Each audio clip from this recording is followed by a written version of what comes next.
மதகநேரிக்கு போகலாமா? ஹாய் மக்களே, எல்லாரும் எப்படி இருக்கீங்க? நல்லா இருக்கீங்களா? மதகநேரின்னு சொன்ன உடனே எனக்கு ஒரு 34 பல்லும் வெளியில் தெரியும் பார்த்துக்கோங்க. அது நான் பிறந்து வளர்ந்த ஊர். அம்மா வீட்டில் சின்னதாக ஒரு ஃபங்க்ஷன். தம்பியோட ஒய்ஃபும் தம்பியோட குழந்தையும் 90 நாள் கழித்து வீட்டுக்கு வராங்க. நான் அந்த குட்டி பையனோட அத்தை இல்லையா, அதனால வெல்கம் பண்ணணும்னு சொல்லிட்டு ஏர்லியராகவே கிளம்பி போயாச்சு. ஆரத்தி எடுத்து குங்குமம் வைப்பாங்கல்ல, அது ரைட் ஹேண்டில் வைக்கணுமா லெஃப்ட் ஹேண்டில் வைக்கணுமா? லெஃப்ட் ஹேண்டில் தான் வச்சேன். என் ஹஸ்பண்ட் ஒரே திட்டு, ரைட் ஹேண்ட்லலாம் வைப்பாங்கன்னு. அப்படி இல்லை, திஷ்டி எடுக்கும்போது லெஃப்ட் ஹேண்டில் தான் வைப்பேன்னு சொல்லிட்டு உங்களுக்கு தெரிஞ்சா கீழே கமெண்ட் பண்ணுங்க, அது ரைட் ஹேண்டா லெஃப்ட் ஹேண்டான்னு. அது மட்டும் இல்லாமல் இன்னைக்கு என் தம்பியோட ஃபர்ஸ்ட் ஆனிவர்சரி. ஸோ அது அன்னைக்கு கரெக்டாக வீட்டுக்கு வரணும்னு சொல்லிட்டு பிளான் பண்ணி வந்திருக்காங்க. எல்லாரையும் இன்வைட் பண்ணியாச்சு வீட்டுக்குள்ளே வாங்கன்னு சொல்லிட்டு. எங்கள் ஷாப்லேருந்து வீட்டுக்கு வரும்போது ஹஸ்பண்ட் மறந்துட்டார் கிஃப்ட் வாங்குறதுக்கு. அப்புறம் உள்ளூரில் ஒரு அண்ணன்ட்ட சொல்லி எப்படியோ விடிய காலம் வாங்கி எடுத்து கொண்டாடி வந்தாச்சு. அப்படி கேக் கட்டிங்கும் நடந்துச்சு. வெட்டிங் ஆனிவர்சரி இல்லையா அன்னைக்கு.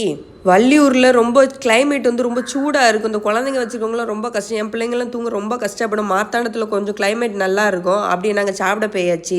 நாங்கள் எப்போ போனாலும் ஒரு பார்சலை ரெடி பண்ணிடுவோம். எங்கள் அம்மா எடுத்துகிட்டு போக மக்களே, எடுத்துகிட்டு போக மக்களேன்னு. அது ஒரு அம்மாவோட பாசம் போல். அப்படி சுற்றி சுற்றி வீடியோ எடுத்தாச்சு. அம்மா பழைய வீட்டுக்கு கூப்பிடுச்சு. பையன் கிளம்பி போயிட்டேன். இதுதான் எங்கள் ஊர் ஐயா கோயில். இப்போ கட்டிட்டு இருக்காங்க. May 1 வந்து கும்பாபிஷேகம். எல்லாரும் கண்டிப்பாக வந்துருங்க. அப்படியே மார்த்தாண்டத்துக்கு கிளம்பியாச்சு. போகிற வழியில் ஒரே தலைவலி, பயங்கர வெயில்னு அப்படி ஒரு டீ அடிச்சுட்டு பையன் கிளம்பியாச்சு. இந்த வீடியோ பிடிச்சா லைக் பண்ணுங்க. நெக்ஸ்ட் வீடியோவில் பார்க்கலாம். டாடா பாபா.